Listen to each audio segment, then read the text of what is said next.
How's it going, everyone? In today's video, I'll show you on how you can export animation in Krita. So before you do this, just make sure that you have set everything up from the actual keyframe, the start time, the end time, and basically more. So in my case, I only have 3 keyframes right here.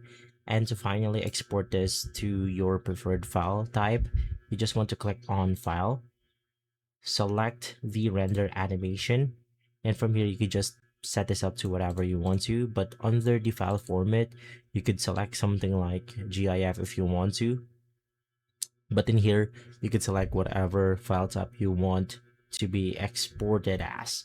So since this is only a 3-second clip or a 2-second clip, I'll select GIF. You also have your image location.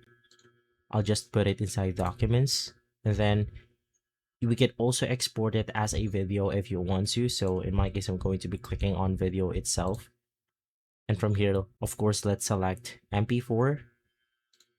Go ahead and place it inside documents, click on OK, and basically from there we are good to go.